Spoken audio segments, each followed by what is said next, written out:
할렐루야. 이 예배 자리에 나오신 우리 성도님들 주님의 이름으로 축복합니다. 오늘 본문의 말씀을 통하여서 수준이 다른 성도라는 제목으로 여러분들과 말씀을 나눌 때 기도의 제목을 얻고자 합니다. 외국에서 축구 선수로 활동하고 있는 손흥민 선수를 여러분들 너무나 잘 알고 계실 것입니다. 손흥민 선수는 한국 축구의 자랑입니다. 손흥민 선수와 함께 뛰어본 국가대표 선수들이 한결같이 하는 말이 있습니다. 손흥민 선수는 수준이 다른 선수입니다. 우리도 우리나라 최고 수준의 선수들이지만 손흥민 선수는 월드 클래스 수준의 선수입니다 라고 같은 말을 합니다. 그런데 손흥민 선수의 아버지는 흥민이는 절대 월드 클래스가 아닙니다 라고 말을 합니다. 그리고 손흥민 자신도 저는 월드 클래스가 되려고 노력하고 있습니다 이렇게 말을 합니다.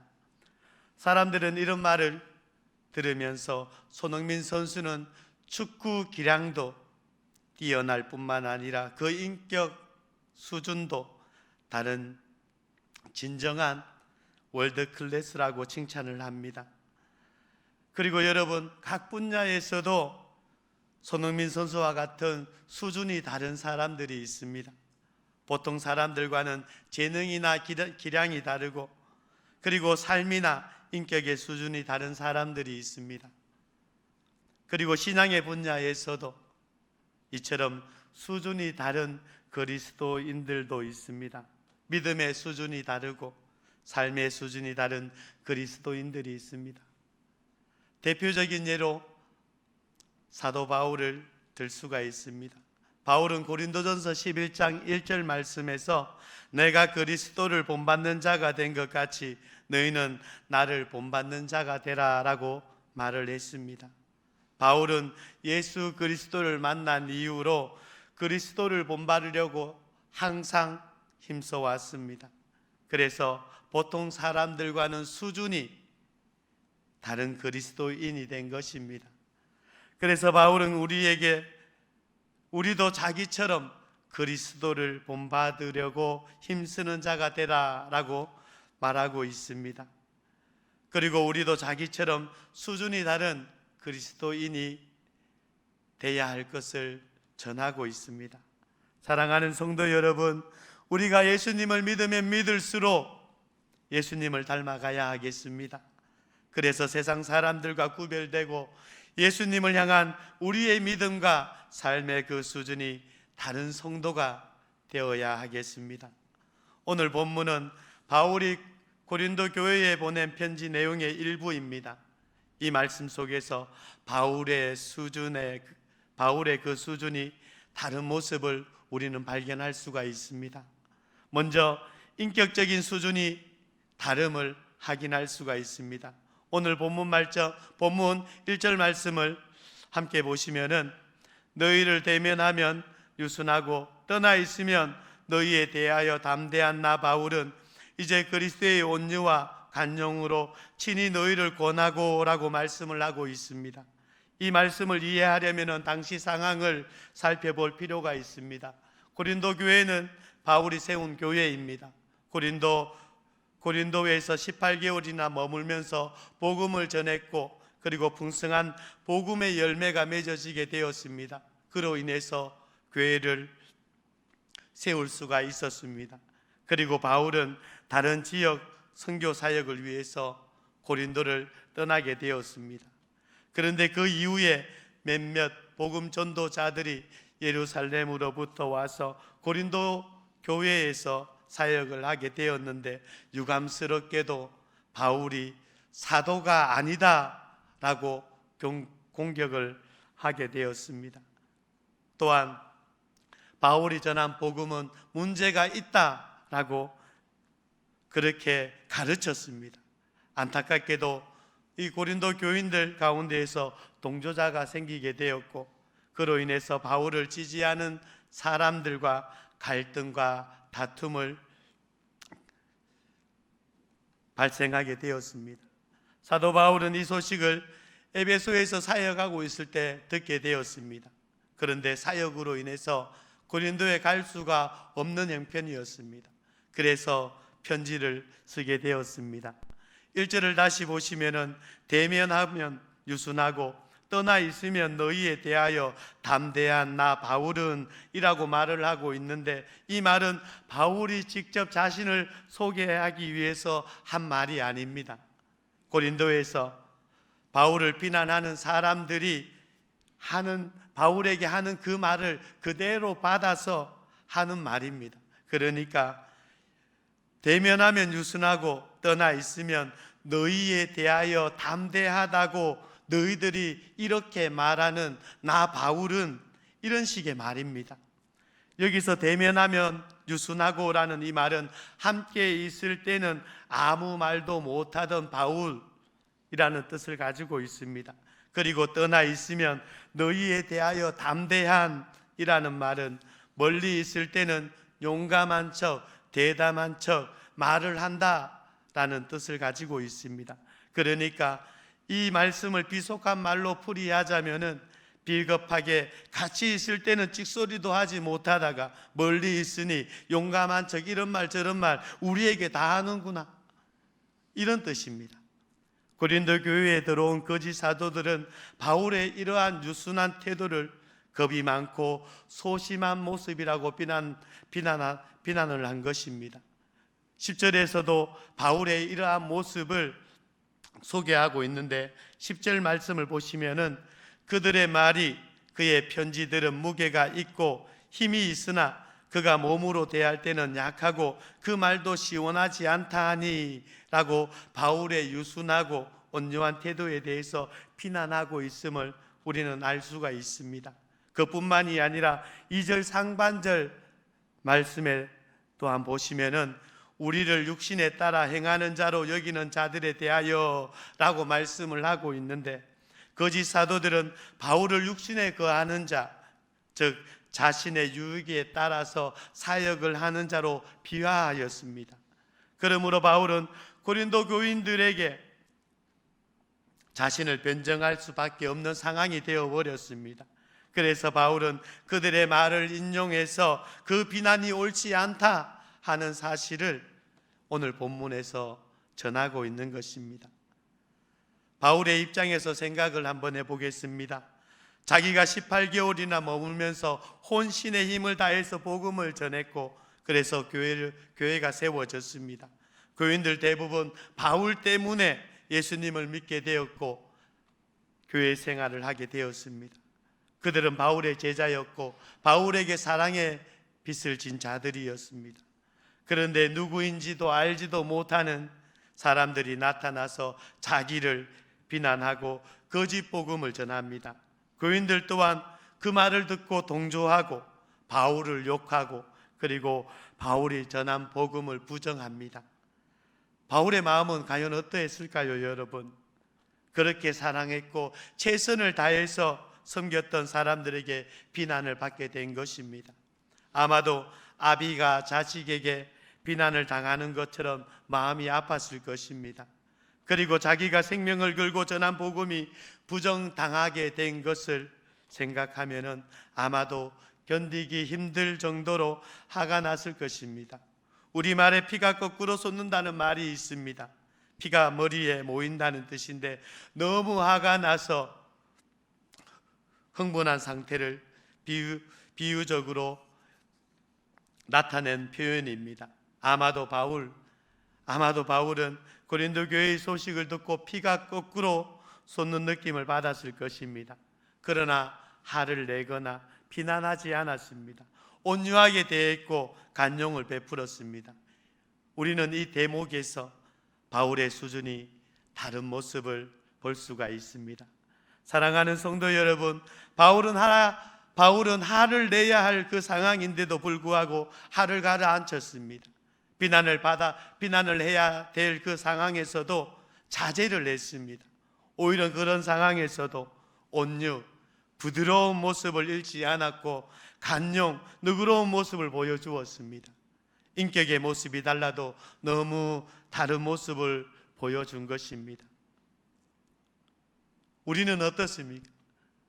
약간의 자존심만 상해도 우리는 금방 얼굴 표정이 달라집니다. 때로는 화를 낼 때도 있습니다. 거칠게 대하고.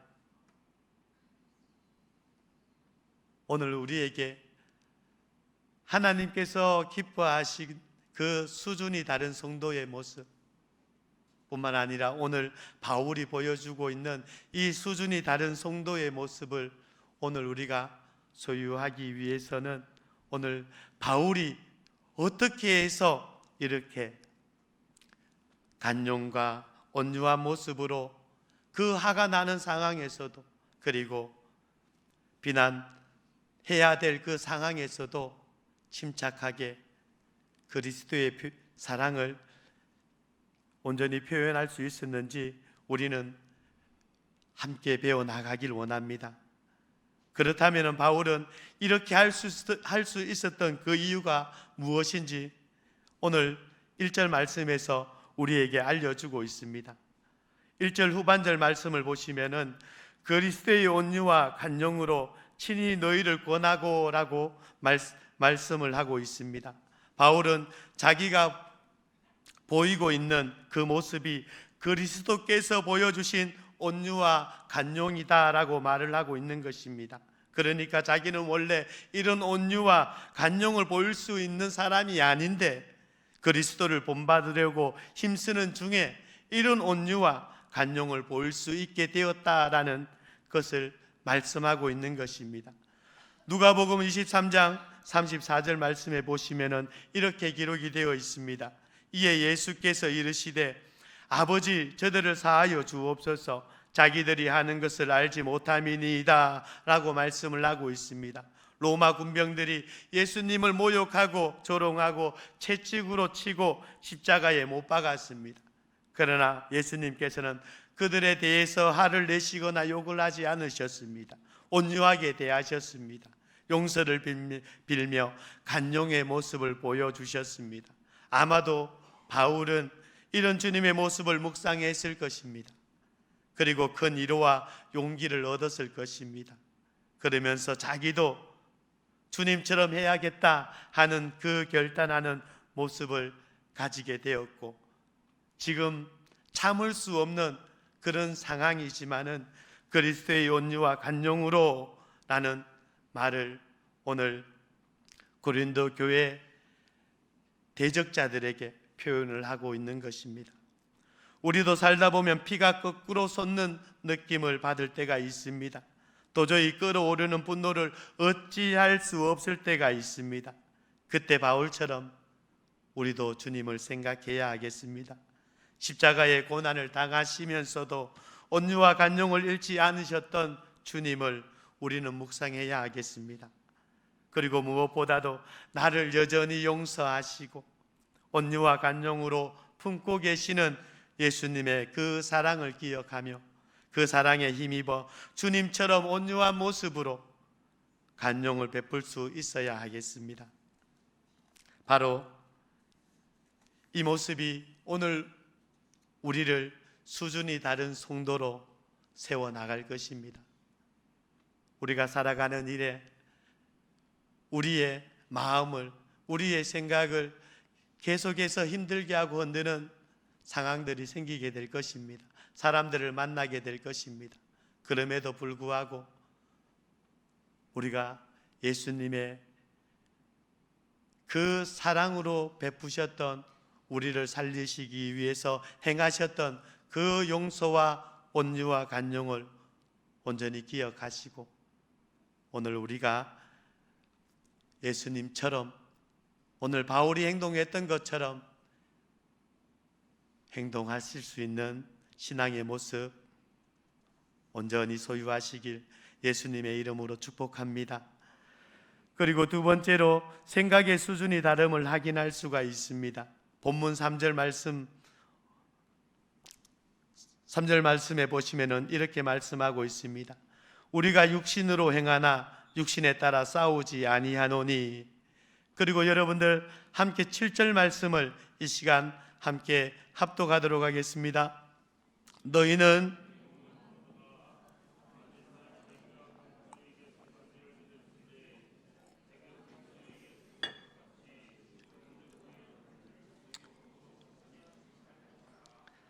아멘.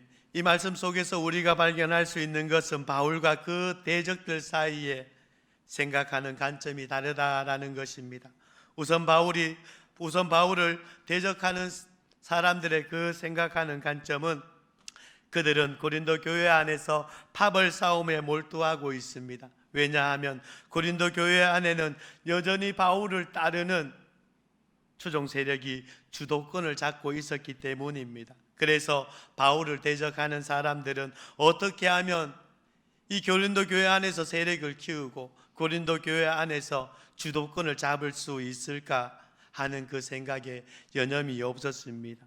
그래서 바울을 공격하고 바울이 전한 그 복음에도 문제가 있다라고 제기를 하고 있습니다. 이에 비해서 바울이 생각하는 관점은 바울은 교회 내의 주도권 싸움에는 전혀 관심이 없습니다. 바울의 관심은 오직 고린도 교회가 그리스도가 주도권을 가지신 공동체가 되는 것, 그리고 고린도 교인들과 자신이 그리스도의 뜻에 복종하는 것에만 관심이 있을 뿐입니다. 그래서 바울은 대적들의 이런 공격이 다 육신에 속한 일이고 외모만 보고 하는 일이라 그렇게 지적을 하고 있습니다.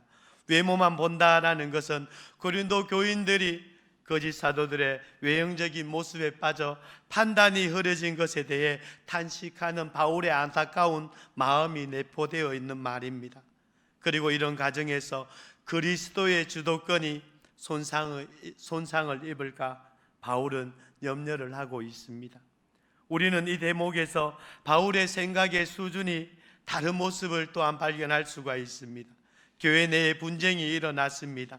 대적들이 자기를 공격하고 자기를 따르는 사람들이 자신을 몰아내려고 하고 있습니다. 전형적인 세상 나라의 사건이 벌어진 것입니다. 내가 이기느냐 아니냐, 아니면 네가 이기느냐의 싸움이 벌어진 것입니다. 그런데 바울은 나도 아니고 너도 아니고 그리스도가 이기는 길을 생각하고 있는 것입니다. 예수님께서는 산상수훈에서 이렇게 말씀해 주셨습니다. 마태복음 6장 33절에 너희는 먼저 그의 나라와 그의 의를 구하라. 그리하면 이 모든 것을 너희에게 더하시리라 말씀을 하셨습니다. 사랑하는 성도 여러분, 우리가 이 세상을 살아가기에 세상의 논리, 세상의 삶의 방식을 무시할 수는 없습니다. 그러나 우리가 그 논리와 그 방식에 매몰되어서는 안 될 것입니다. 이 세상을 살아가면서도 하나님의 나라의 그 논리와 그리스도인의 삶의 방식을 지켜나가야만 하는 것입니다. 그러기 위해서 우리는 생각이 달라져야만 합니다. 그리고 그 생각의 기초, 그 기준은 하나님의 나라와 하나님의 의가 되어야 할 것입니다. 결코 우리의 삶에, 우리의 가정에, 우리의 교회에서 세상의 그 어떤 논리와 그리고 방법으로 판단되어지고 세워지는 모습은 없어야 할 것입니다. 오직 말씀에 의해서 하나님의 나라와 그 뜻만이 세워지기를 원하는 믿음의 마음으로, 믿음의 생각으로 수준이 다른 성도의 삶을 살아내시는 오늘 우리 모두가 되시길 예수님의 이름으로 축복합니다. 그리고 마지막으로 행동의 수준이 다름을 확인할 수가 있습니다. 오늘 본문 8절 말씀을 함께 보도록 하겠습니다. 8절입니다. 주께서 주신 권세는 너희를 무너뜨리려고 하신 것이 아니요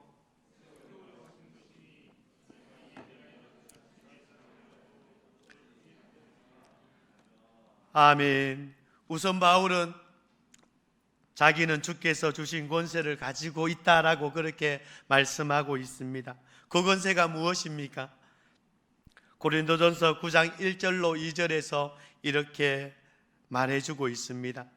내가 자유인이 아니냐, 사도가 아니냐, 예수 우리 주를 보지 못하였느냐, 주 안에서 행한 나의 일이 너희가 아니냐, 다른 사람들에게는 내가 사도가 아닐지라도 너희에게는 사도이니 나의 사도됨을 주 안에서 인친 것이 너희니라 라고 말씀을 해주고 있습니다. 바울이 앞서 보낸 편지에서 고린도 교인들에게 했던 말입니다. 자기가 사도라는 것입니다. 그리고 자기가 사도라는 그 실질적인 증거가 바로 고린도 교인들이라는 것입니다. 다시 말하면 주님께서 사도의 권세를 주셨기 때문에 고린도에서 많은 전도의 열매를 맺을 수가 있게 되었고 교회를 세울 수 있었다는 것입니다. 그래서 다른 사람들이 바울이 사도냐 아니냐 시비를 걸 수는 있어도 고린도 교인들은 그럴 수가 없다라는 것입니다. 왜냐하면 고린도 교인들은 바울이 사도라는 구체적인 증거를 보았기 때문이라는 것입니다. 그래서 사도 바울은 주께서 주신 권세를 가지고 고린도 교회가 거짓 복음에 오염되고 주도권 싸움에 사분오열되고 있지만 고치고 회복시켜서 다시 이렇게 세우려 하고 있습니다. 8절에 보시면 주께서 주신 권세는 너희를 무너뜨리려고 하신 것이 아니요 세우려고 하신 것이니 라는 말씀처럼 주님께서 주신 권세를 주님의 교회를 새롭게 하고 다시 세우는 데 쓰겠다는 것입니다. 하나님의 사람들을 새롭게 하고 다시 세우는 데 쓰겠다는 것입니다. 이 대목에서 바울의 또 하나의 수준이 다른 모습을 우리는 볼 수가 있습니다. 이처럼 예수님께서는 우리에게 주신 그 권세로 무너지고 분열이 있는 곳을 다시 하나로 세우기를 원하고 계십니다. 그 권세로 건강한 하나님의 몸된 교회와 공동체를 세우기를 원하고 계십니다. 연약하고 부족한 성도를 온전한 하나님의 사람으로 다시 세우길 원하고 계십니다. 요한복음 5장 말씀해 보시면은 예수님께서 예루살렘에 가셨을 때 베데스다의 연못을 찾으셨습니다. 그런데 그곳에 38년 된 병자가 누워 있는 것을 보시고 불쌍히 여기셔서 그 병자를 고쳐주셨습니다. 그런데 문제가 생겼습니다. 유대인들이 그날이 안식일이라고 시비를 걸어왔습니다. 안식일에 병자를 고치는 것이 율법을 어기는 일이요 들것을 들고 걸어다니는 것도 율법을 어긴 일이라는 것입니다. 그래서 사람을 고쳐주신 예수님도 정죄를 하고 고침받고 들것을 들고 걸었던 사람도 정죄를 하였습니다. 유대인들을 생각을 해보면은 자기들이 가진 권세로 율법을 지키려고만 했지 사람을 돕고 세우려고는 하지 않았습니다. 오히려 그 권세로 사람을 고치고 세우는 일을 방해하고 있는 것을 볼 수가 있습니다. 그러나 우리 예수님께서는 당신께서 가지신 그 권세로 사람을 고치고 세우고 살리는 일을 하셨습니다. 유대인들이나 고린도 교회 거짓 사도들은 자신들이 가지고 있는 권세로 오히려 하나님의 백성들을 그리고 하나님의 몸된 교회를 하나님과의 그 사이를 분열되게 무너지게 하는 일에 사용하였습니다. 오히려 자신들에게 있는 그 권세를 자신의 이익만을 채우려고 행동하였습니다. 이런 자들에게 예수님께서는 요한복음 5장 29절에서 선한 일을 행한 자는 생명의 부활로 악한 일을 행한 자는 심판의 부활로 나오리라 라고 말씀을 하십니다.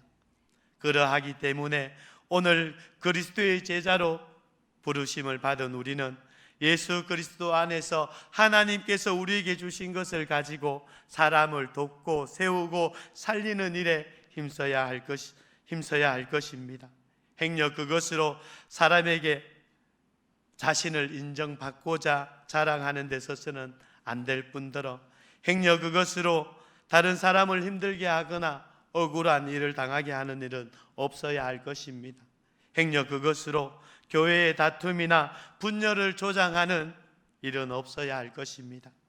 사랑하는 성도 여러분, 우리에게 주신 것으로 우리가 무엇을 어떻게 하느냐가 수준이 다른 성도로 차이를 보여주는 모습이 될 것입니다. 말씀을 맺도록 하겠습니다. 여러분, 분명한 것은 우리가 살아가는 환경 속에서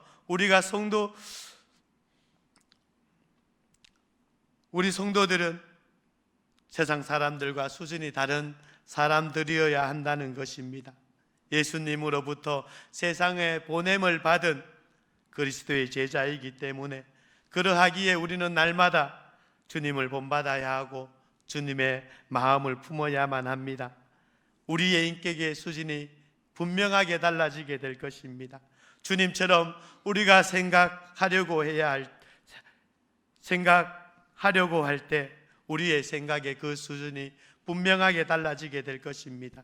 주님께서 하신 일을 우리가 하려고 할 때 우리의 행동의 수준이 분명하게 달라지게 될 것입니다.